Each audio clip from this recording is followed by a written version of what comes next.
Selamat pagi. Kali ini kita akan membahas algoritma pengurutan data bubble sort. Algoritma pengurutan data bubble sort merupakan salah satu algoritma pengurutan data sederhana. Di sini saya akan menunjukkan dan menjelaskan bagaimana cara kerja daripada algoritma bubble sort. Misal kita punya data sebanyak 8, ya, 8 data dengan urutan awal berupa acak sebagai berikut ini. Yang pertama itu 7, kemudian 12, lalu 5, 9, dan seterusnya hingga yang terakhir adalah 16. Nah, cara kerja dari algoritma bubble sort itu adalah setiap data yang berpasangan, bersebelahan, itu akan dibandingkan, kemudian ditata sesuai dengan susunan atau urutan yang diinginkan. Jika ada data bersebelahan adalah X dan Y, maka pada urutan data secara ascending, ya, pada urutan data secara ascending, apabila Y lebih kecil daripada X, maka harus ditukar posisi. Ya.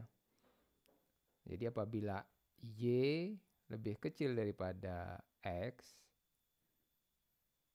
untuk urutan ascending maka Y harus di depan X atau ditukar. Y dan X ditukar posisinya. Apabila X yang lebih kecil maka dia tetap. Karena ascending kan lebih kecil kemudian lebih besar. Begitu ya. Demikian juga kalau sebaliknya, kalau descending atau dari besar ke kecil. Penukaran terjadi apabila yang di belakang lebih besar daripada yang di depan. Ya. Nah,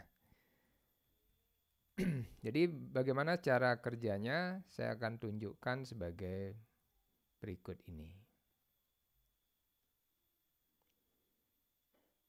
Kita salin semua data ke dalam sebuah array. Jadi di sini saya menggunakan satu buah array sebagai wadah data sekaligus nanti hasil daripada pengurutan data. Kita mulai data dari 7 sesuai dengan data acaknya.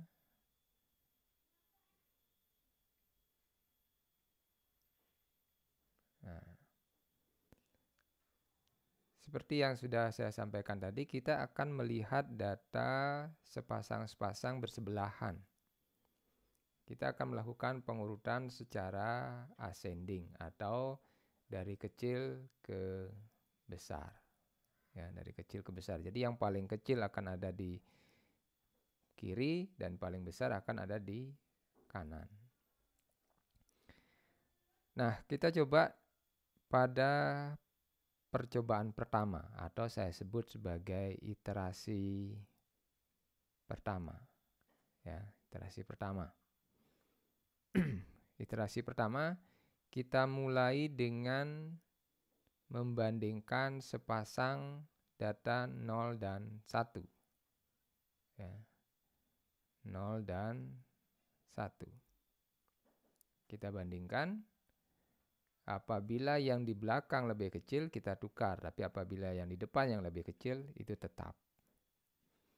Karena di sini 7 lebih kecil dari 12 berarti dia tetap. Ya. Berikutnya kita bergerak mundur ke belakang. Itu sekarang antara 1 dan 2. 1 dan 2. Ya, indeks 1 dan 2. 12 dibandingkan dengan 5. Karena 5 lebih kecil dari 12, maka kita tukar. Jadi pada saat ini, di sini kita mengalami pertukaran. Saya tulis T sebagai tanda bahwa kita menukarkan 12 dengan 5. Jadi kita tukarkan 12 dengan 5. 5 yang di depan, 12 di belakang. Berikutnya adalah 2 dan 3. 2 versus 3.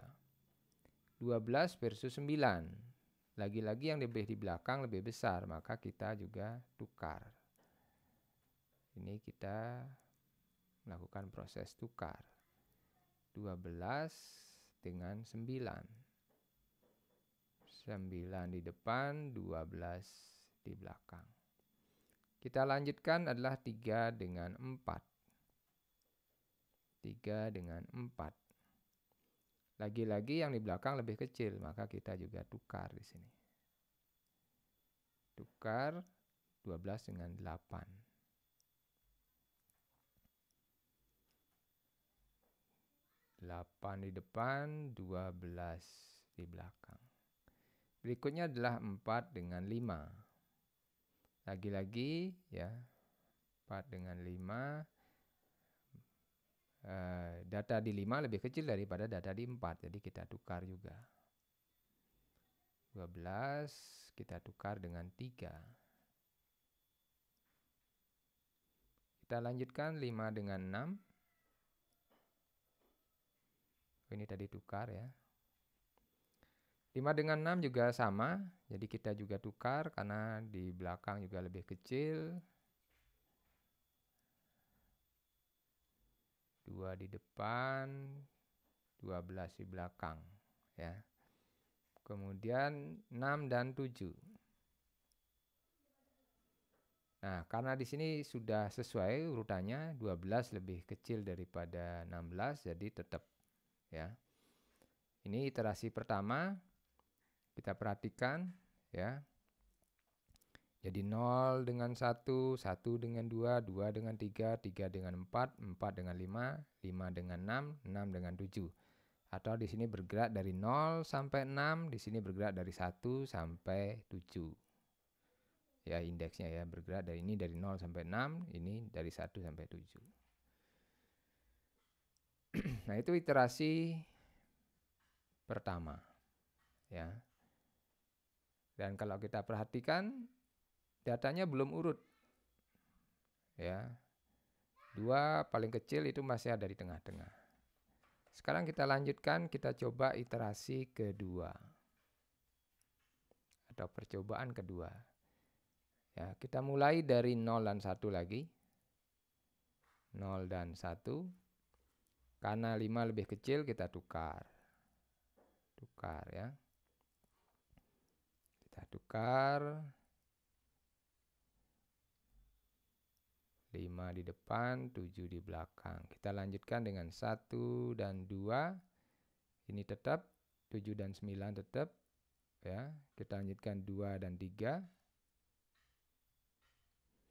9 8 kita tukar.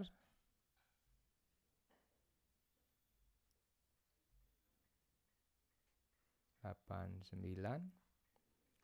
Ini ditukar. Kemudian kita lanjutkan 3 4. 3 4 juga harus kita tukar karena 3 lebih kecil. Ya, ini juga terjadi pertukaran data.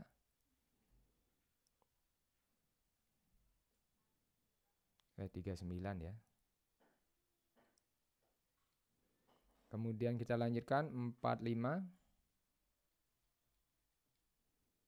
4 5 juga harus kita tukar karena 2 lebih kecil.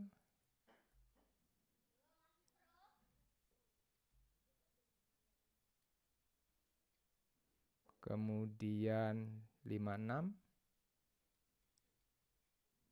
5 6 itu tidak perlu kita tukar ya. Karena 9 lebih kecil daripada 12. Nah, ini 12 dan 6 ini sebenarnya sudah dicek tadi ya. Nah, tapi tidak ada salahnya kita cek lagi kan, nggak masalah ya. 6 dan 7 itu tetap ya. Nah, pada kasus ini itu juga masih belum urut sempurna. Jadi 2 masih ada di sini. Ya. Nah, kita sekarang coba lagi iterasi ketiga. Lagi-lagi kita mulai dengan 0 dan 1. 0 dan 1 sudah, 5 lebih kecil, jadi urutannya sudah sesuai. Kita lanjutkan 1 dan 2. 1 dan 2 juga sudah. Kita lanjutkan 2 dan 3. 2 dan 3 ini tidak sesuai, 3 lebih kecil dari 8, jadi kita tukar. Ya.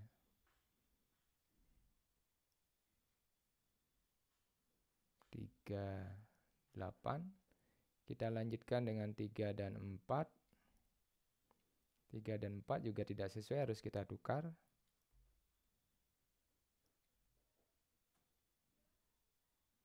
2, 8. Ya, ini kita tukar. Kemudian kita lanjutkan dengan 4 dan 5. Ini sudah selesai ya. Sudah sesuai, 8 lebih kecil dari 9. Ini sebenarnya sudah kita cek juga. Jadi 5 dan 6 juga ini sudah sesuai.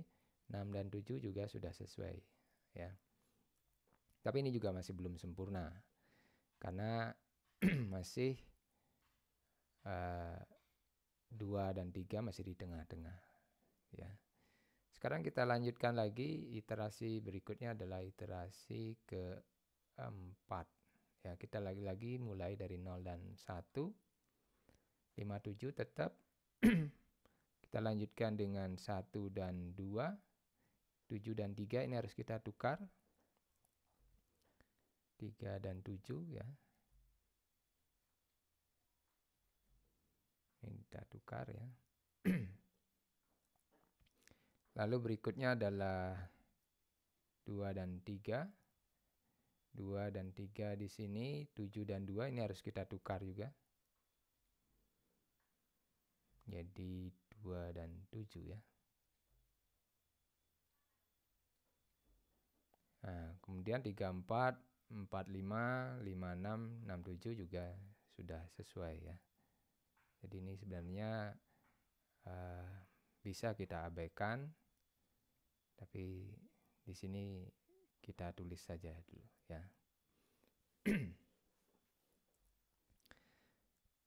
Nah, berikutnya adalah kita lakukan percobaan lagi. Ini masih belum urut ya. Kita ulangi lagi percobaan kita yang kelima. Lagi mulai dari yang 0 dan 1. 0 dan 1 di sini harus kita tukar. Harus kita tukar antara 5 dan 3. Lalu kita lanjutkan 1 dan 2. Ini juga harus kita tukar. 5 dan 2. Kemudian kita lanjutkan 5, 2 dan 3. Itu sudah sesuai. Begitu juga dengan 3 dan 4 sudah sesuai. 4 dan 5 juga sesuai. 5 dan 6 itu juga sesuai. 6 dan 7 juga sudah sesuai. Ya. Nah, sekarang kita ulangi lagi iterasi yang ke-6. Kita mulai dari 0 dan 1 lagi. 0 dan 1 ini salah posisi ya. 2 lebih kecil daripada 3, kita tukar. Kita tukar.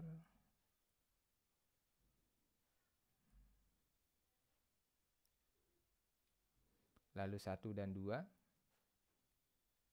tetap. 2 dan 3 tetap. Ya. 3 dan 4 juga tetap. 4 dan 5 itu juga tetap. 5 dan 6 itu juga tetap. 6 dan 7 itu juga tetap. Ya. Nah, kita coba sekali lagi. Iterasi ke-7. Ya. Iterasi ke-7 lagi-lagi kita mulai dari 0 dan 1. Ini ternyata sudah sesuai. ya. 0 dan 7 itu sudah sesuai. Kemudian 1 dan 2, 0 dan 1 ya, bukan 0 dan 7. 1 dan 2 itu juga sudah sesuai. Ya. 2 dan 3 itu sudah sesuai. 3 dan 4 itu sesuai. 4 dan 5 itu juga sudah posisinya sudah cocok, ya. 5 dan 6 itu juga sudah cocok.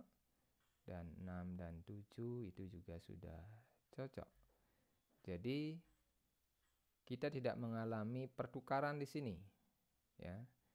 Karena pertukarannya sama dengan nihil, maka ini selesai. Ya, finish ya. Selesai.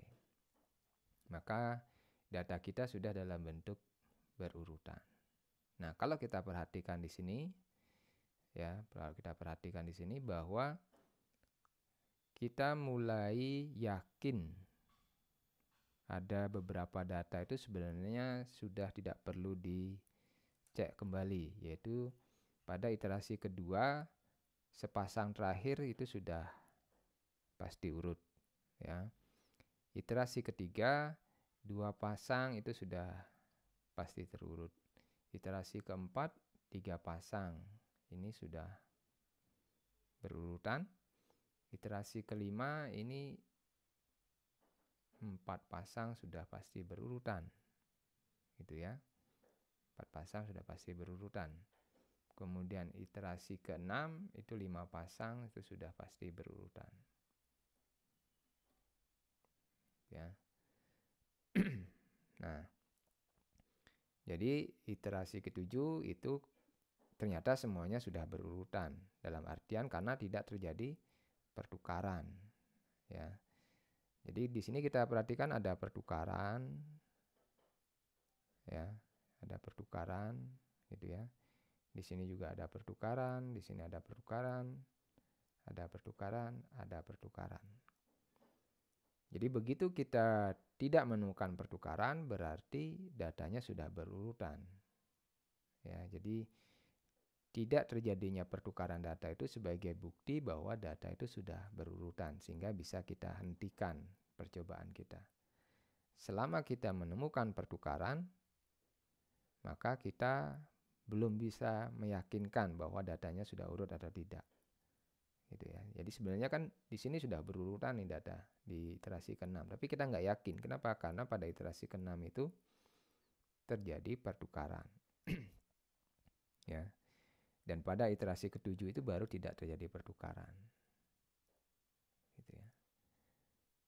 Nah, kalau kita perhatikan adanya kepastian bahwa data di belakang di sini sudah berurutan sesuai dengan iterasinya. Jadi mulai iterasi kedua itu sudah mulai berkurang sebenarnya, ya. Jadi secara berurutan ini sebenarnya bisa kita lewati begitu ya. Jadi setiap iterasi kita bisa kurangi nih data yang harus kita bandingkan, ya. Artinya apa? Kalau kita perhatikan iterasi ke-7 sebenarnya kita cukup membandingkan data indeks ke-0 dan ke-1 saja, ya. Nah, artinya apa? Artinya data iterasi ke-8 itu sudah tidak perlu dicek lagi nih. Ya, iterasi ke-8 itu sudah tidak perlu dicek lagi. Ya, dengan kata lain, apapun kondisi datanya di sini, ya, setidak-tidaknya kalau kita melakukan pengurutan secara bubble dengan cara kerja membandingkan data yang bersebelahan, ya, minimal sejumlah data kita melakukan percobaan, maka pastilah datanya akan berurutan. Jadi kalau di sini datanya berjumlah 8, kalau kita lakukan sebanyak 8 kali, itu pastilah berurutan. Artinya kalau datanya sebanyak 100, ya, tanpa perlu kita memperhatikan ada atau tidaknya pertukaran, kalau kita lakukan hal ini sebanyak 100 kali, datanya pasti berurutan. Gitu ya. Kenapa? Karena kita lihat polanya seperti ini. Lalu bagaimana mengimplementasikan ini ke dalam program? Nah, kita perhatikan bahwa kita pertama melakukan iterasi. Iterasi ya, secara berulang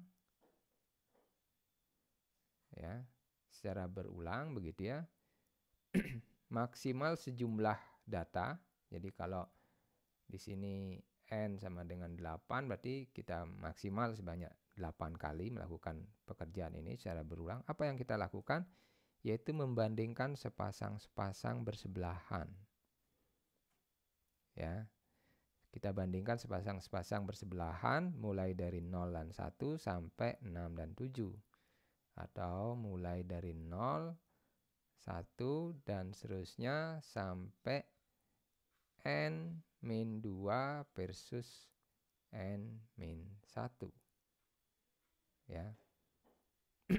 Jadi terakhir itu adalah 6 kita bandingkan dengan data ke-7 ya. Data ke-6 kita bandingkan dengan data ke-7 atau data ke N-2 versus N-1. Apabila yang di belakang tidak sesuai urutannya dengan yang di depannya, maka kita tukar. Tergantung ascending maupun descending ya. Jadi hanya itu aja yang kita lakukan. Kita ulangi secara terus-menerus ya. Maka pastilah datanya berurutan. Jadi itulah algoritma atau cara penyelesaian pengurutan data dengan menggunakan bubble sort. Ya. Jadi demikian algoritma bubble sort paling sederhana. Tentu algoritma bubble sort ini bisa kita optimasi, yaitu pertama tadi adalah kita tidak perlu selalu mengulangi membandingkan seluruh data ya, seluruh pasang data. Jadi ada kepastian bahwa beberapa data itu setiap iterasi kita bisa kurangi. Jadi kita perlu ingat saja, ini iterasi keberapa? Kalau iterasi kedua kita kurangi 1. Iterasi ketiga kita kurangi 2. Iterasi keempat kita kurangi 3 dan seterusnya. Ya. Jadi terus berkurang. Jadi kita bisa berhemat. Kemudian kapanpun di setiap iterasi ini kalau sudah tidak ada pertukaran langsung bisa kita hentikan. Ya, kalau di iterasi pertama ternyata kita sudah tidak melakukan pertukaran, artinya datanya memang sejak awal sudah berurutan, maka bisa langsung kita hentikan. Gitu, ya. Itu di optimasi algoritma bubble sort. Nah, demikian algoritma bubble sort untuk pengurutan data. Sampai ketemu di video-video pemrograman berikutnya dan terima kasih.